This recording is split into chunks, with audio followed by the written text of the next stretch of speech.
I said I'd be back, but I didn't know I'd be back like this.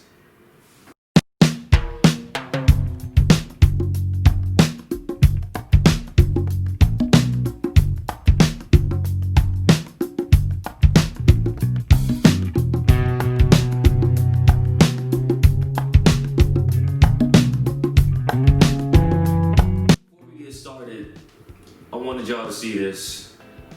Black Lives Matter, people. This is Press Conference Season 1, the first episode of Season 1.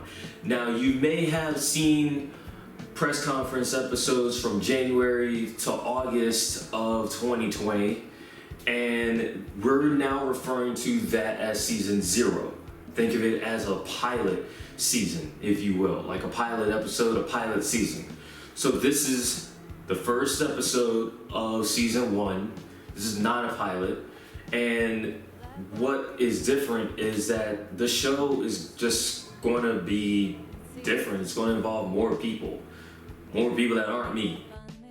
Very excited, and let's just get going. Something that I didn't learn, just had reaffirmed, is that compliments are taken and received. They're not given.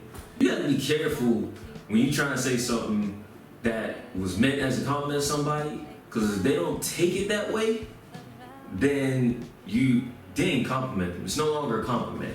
And you might have messed around and offended them.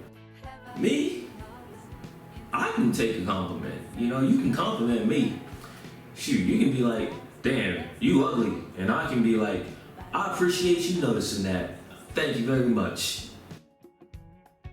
The folk that you need to be wary of are the ones who they treat giving compliments like it's a dental procedure or like a root canal. I've never had a root canal, but I heard it hurts. If you the type to need a week to say something nice about somebody, it's gonna take me a week to say something nice about y'all. Just letting y'all know. Not a problem being nice. Being nice is not a weakness. Being mean can be an inability. I'm just saying, ain't about nobody in particular. I just had to reaffirm lately, that's all. Today's press conference guest from Toronto, Iran, and Vancouver, BC, Kenya Shaku. I'm nervous, Laurence. You think you're nervous? I haven't done anything on camera since the last episode that I did, August 1st. I mean, and I didn't know that I wanted to come and do another show at all. Is this like a reformatting? This is the first season of Press Conference. Last season was Press Conference Season 0. So we're going to call this one Season 1. Nice. This is the first show, Season 1. And I didn't really arrive to the point of, do I want to involve other people in the show until maybe a week or two ago. And then it was me scrambling and thinking, who would I want to be the first person on the new version of the show? And it was a short list, and you were the first person I asked. Stop! Yeah, you were the first person I asked. I'm honored. Well, I'm honored. I'm honored that you said yes. I was like, when I say short list, I don't really have a list. Like I only have 2 shows confirmed, and you were the first, and I'm excited for next week. But next weekend isn't here. This week is here. So, Kimya, well, you know that I'm a big proponent of your show and of the programming you put out, be it video or radio. So really, I'm super honored, and I can't wait to watch this season. Thank you. I hope that I don't make you take those words back in a month. No way, Jose. Kimya, first of all, I wanted you to really get an opportunity to share what the Young Persians is, and I saw that there are 3 current articles up. One that was an intro to what you were doing, another that was a foray into art, and the latest one kind of a connection of Malcolm X and Iran. And I just wanted you to share why you started it and why it's something you're passionate about right now.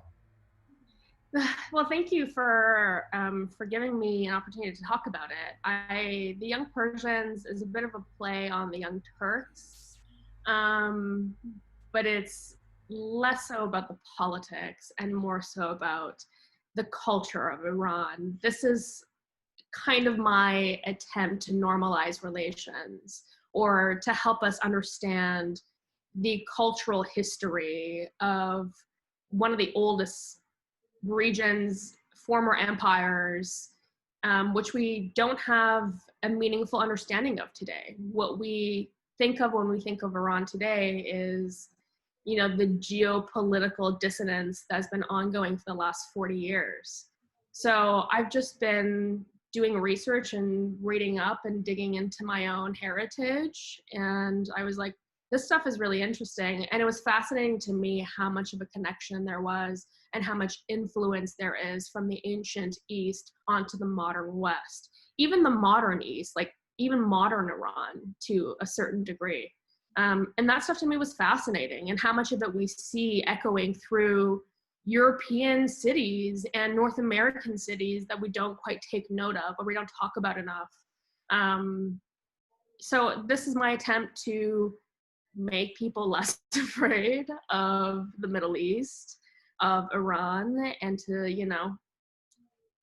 show that we are more similar than we are not.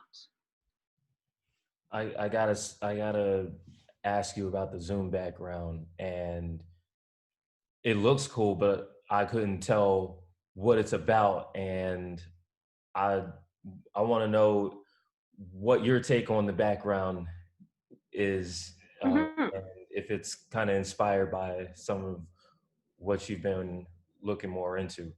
Mm-hmm. So I added these Roman or these Greek columns for good measure in my bridge creating attempts. So a little bit of Greek and a lot of Persian. These are the immortals, which is the name that Herodotus gave the Persian army. So these are the soldiers from the Persian army. There's a lot of Zoroastrian symbolism. For those who don't know, Zoroastrianism is an ancient Persian religion, which a lot of its influence we see in movies like Star Wars, the battle between good and evil, and sort of the yin yang of it all. So to me, this is, I like this image.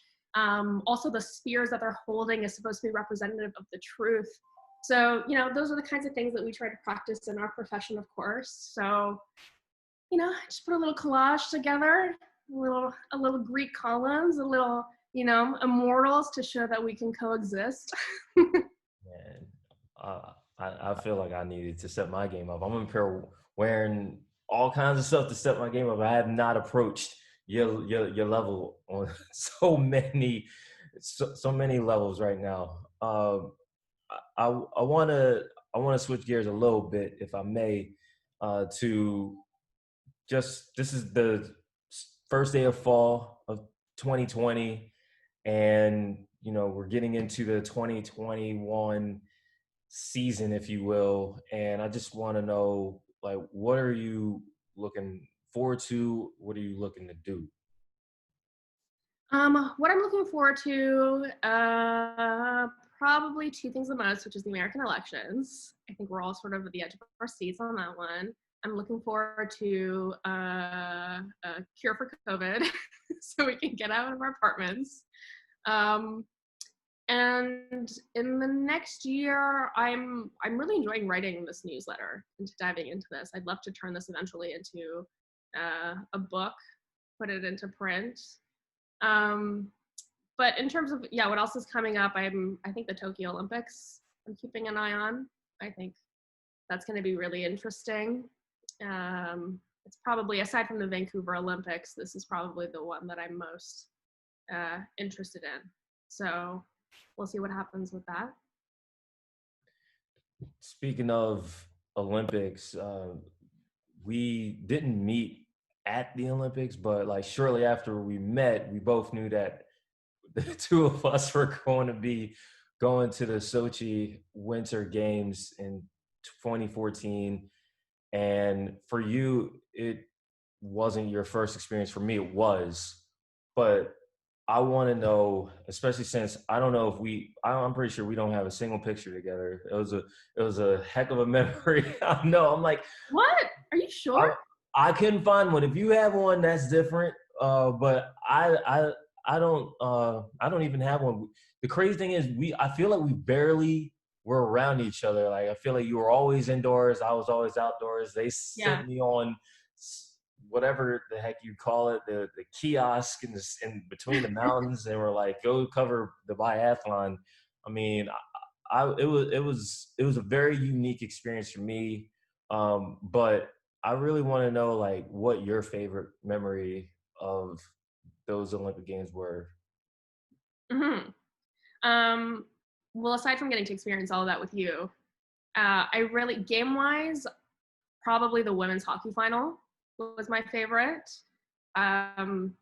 Just to do a quick throwback on the storyline there, was that the American women had won the very first Olympic gold in '98, but the Canadians had won every gold medal since. And in addition to that, the American women, however, had won every world championship. So they had won 5 world championships, but hadn't won an Olympic gold coming into that. And obviously I'm Canadian. I'm Iranian, but I spent most of my life in Canada. So, you know, to be watching that as someone who spent a lot of her years in Canada, but is writing for the US Olympic Committee's platforms, was interesting. Of course, the Americans would end up not winning. And I was really empathetic because I thought they were really close. But they ended up winning 4 years later. So, you know, gold came around. All right. Just about out of time, but I want to give people a chance to give a shout out. I don't need you to be shouting out like a dozen people. We ain't got time for all of that, but we do have time for you to give one out. So I want to give you the space for that. Mm-hmm. You want me to give a shout out to somebody? I'm going to give a shout out to everybody who is working on writing about their history and their background, and who is creating what they deem to be reflective of their experience and of their lives. Because I think so much of what we are told to create is a reflection of an identity that isn't always ours. So that's who I want to give a shout out to. People like you, people like me.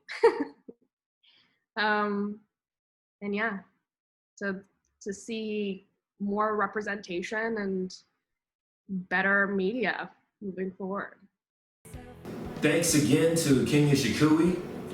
And next week, Mike Ojo joins Press Conference. I wanted to remind y'all, it's National Biscuit Month.